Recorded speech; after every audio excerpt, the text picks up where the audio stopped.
Hola, mi nombre es Vivi Pino y hoy vamos a empezar a leer el libro de Marcos. Me gusta esta Biblia porque al principio de cada libro hace una introducción y nos cuenta de qué se trata el libro que vamos a empezar a leer.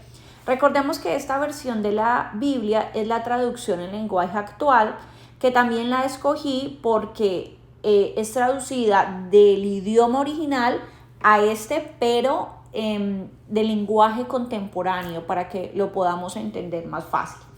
Bueno, empecemos a leer Marcos. ¿Por qué es especial Marcos?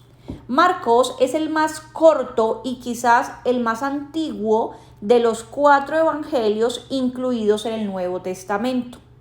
Su lenguaje es simple, pero la historia que le relata es poderosa.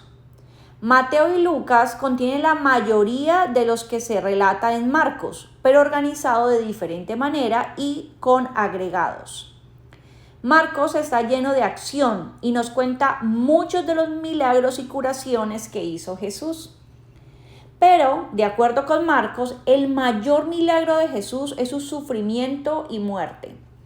La primera persona en el Evangelio que parece entender este milagro es el oficial romano que vio a Jesús morir en la cruz y dijo, en verdad este hombre era el Hijo de Dios. Eso lo vamos a leer en Marcos capítulo 15, versículo 39. Marcos da respuesta a algunas de las preguntas importantes acerca de Jesús, tales como ¿cómo cumple Jesús las profecías de las escrituras judías, es decir, el Antiguo Testamento? ¿De qué manera Jesús es el Hijo de Dios y cómo sería visto en el futuro como el Hijo del Hombre? ¿Cómo y por qué murió Jesús? ¿Cómo volverá? ¿Cómo debe vivir el nuevo pueblo de Dios? ¿Por qué se escribió Marcos? En el primer versículo dice que el Evangelio son las buenas noticias acerca de Jesús, que es el Hijo de Dios y el Mesías. El resto del Evangelio nos dice por qué esto es verdad. Jesús, por medio de sus palabras y de sus hechos, mostró que Él es realmente el Hijo de Dios. ¿Cuál es la historia tras bastidores? Las explicaciones de las palabras arameas y de las costumbres judías de este libro sugieren que Marcos escribió este Evangelio para que los gentiles o cristianos no judíos pudieran entenderlo. Puesto que Pedro es esencialmente importante en este evangelio y que Marcos está conectado con Pedro en 1 de Pedro 5:13. Ya en el segundo siglo después de Cristo, se creía que este evangelio fue escrito por Marcos. ¿Cómo está organizado el evangelio de Marcos?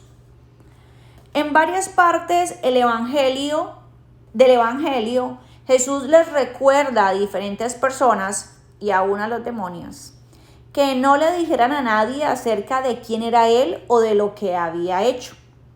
Finalmente, en capítulo 15, versículo 39, un oficial romano identifica a Jesús como el Hijo de Dios, tal como Marcos lo describe en el primer versículo de su evangelio. Esto hace que leer el evangelio parezca un poco como leer un misterio. A través de las historias se nos da pista para ayudarnos a descubrir la verdadera identidad de Jesús. Cuando se lee el capítulo 16, se notará que Marcos tiene 3 finales diferentes. Eso sucede porque los manuscritos griegos de Marcos difieren unos de otros. Algunos de los más viejos e importantes manuscritos se detienen en el versículo 8. Otros incluyen los versículos 9 al 20. E incluso otros tienen un final abreviado. Vea pues. Marcos puede bosquejarse de la siguiente manera. Bueno, encontramos que Marcos tiene 5 divisiones principales y en 2 de ellas tiene subdivisiones. Primera división principal. Jesús se prepara para su tarea. Capítulo 1, versículo 1 al 20. Segunda división principal. Jesús anuncia el reino de Dios en Galilea. Y esta tiene 3 subdivisiones. Sanaciones, milagros e historias, que iría al capítulo 1, versículo 21 al capítulo 8, versículo 26. Segunda subdivisión, Jesús es el Mesías, capítulo 8, versículo 27 al capítulo 9, versículo 13. Más trabajo en Galilea, capítulo 9, versículo 14 al versículo 50. Tercera división principal, Jesús enseña y hace milagros en Judea, que iría entonces del capítulo 10, versículo 1 al versículo 52. Cuarta subdivisión principal, división principal, Jesús en Jerusalén, y esta también tiene 3 subdivisiones. Enseñanzas en el templo, que iría del capítulo 11, versículo 1 al capítulo 12, versículo 44. El reino venidero de Dios, capítulo 13, versículo 1 al 37.